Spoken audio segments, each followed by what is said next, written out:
नमस्कार, आप देख रहे हैं चौपाल खबर। मैं हूं आपके साथ काजल चौधरी। बिहार में लोकसभा चुनाव को लेकर सरगर्मी तेज है। बेगूसराय की लोकसभा सीट हमेशा की तरह इस बार भी हॉट सीट बनी हुई है। यहां से पिछला चुनाव भारतीय जनता पार्टी के दिग्गज नेता गिरिराज सिंह ने जीता था। पहली बार यहां से भारतीय कम्युनिस्ट पार्टी के टिकट पर कन्हैया कुमार ने चुनाव लड़ा था, जिसमें उन्हें करारी शिकस्त का सामना करना पड़ा। इस बार भी सभी राजनीतिक दल आगामी चुनाव की तैयारियों में जुटे हैं, जिसको लेकर जिले में सरगर्मी बढ़ी हुई है।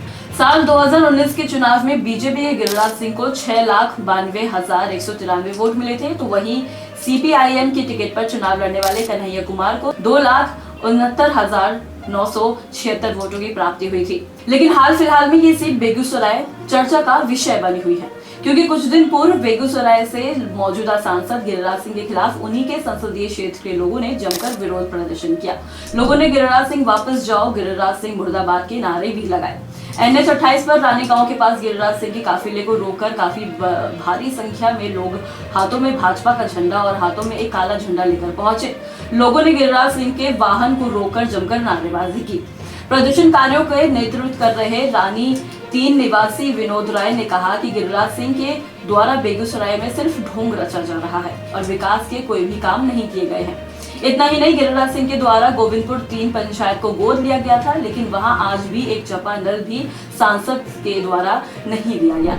लेकिन इस प्रदर्शन के बाद जिस तरह से स्थानीय लोगों का गुस्सा फूटा है, तो उससे क्यासों का दौर लगातार जारी है। तो इसके चलते इस बार लोकसभा चुनाव 2024 के लिए मौजूदा सांसद गिरिराज सिंह पर कहीं ना कहीं गाज गिर सकती है, या यूं कहें कि इस बार पार्टी इनका पत्ता ही साफ कर देगी। लेकिन अब सवाल ये उठ रहा है कि गिरिराज सिंह को अगर सीट नहीं मिलती है तो कौन इस सीट की दावेदारी पेश कर सकता है।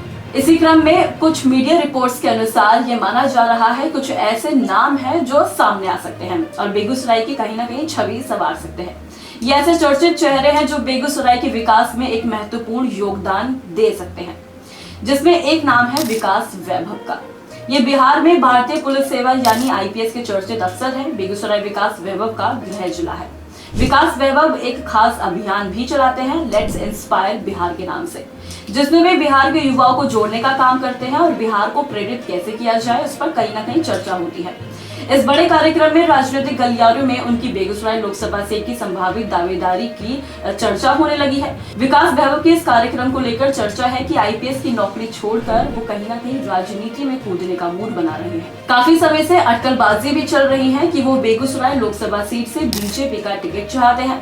विकास वैभव के शक्ति प्रदर्शन के बाद बेगूसराय लोकसभा सीट के लिए बीजेपी के 4 दावेदार नजर आ रहे हैं: गिरिराज सिंह, राकेश सिन्हा और विकास वैभव। चौथे दावेदार राजनेश सिंह हैं, जो 2 बार MLC और बीजेपी के राष्ट्रीय सचिव रह चुके हैं। बता दें, विकास वैभव और गिरिराज सिंह के नामों की चर्चा उस दृष्टिकोण से हमेशा होती रही है। विकास वैभव की छवि साफ सुथरी छवि के ईमानदार पुलिस अफसर के रूप में रही है। हालांकि चुनाव लड़ने के मकसद पर विकास वैभव पहले कह चुके हैं कि वो इलेक्शन लड़ने के लिए ये सब नहीं कर रहे हैं।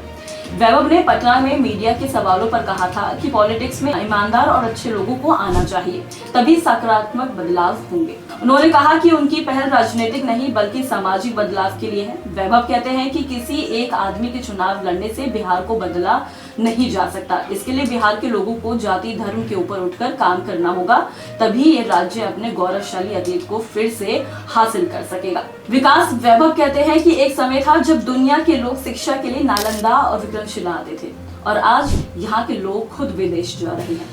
उन्होंने कहा कि एक समय था जब बिहार का नाम लेने पर लोगों के मन में सम्मान का भाव जगता था, लेकिन आज बिहार के लोगों को बिहार का पता बताने में ही शर्म आ जाती है। बता दें, बेगूसराय सीट से केंद्रीय मंत्री गिरिराज सिंह मौजूदा सांसद हैं। बीजेपी के ही राज्य सांसद राकेश सिन्हा इस सीट से टिकट की दावेदारी के लिए कई महीनों से बेगूसराय के गाँव-गाँव घूम रहे हैं।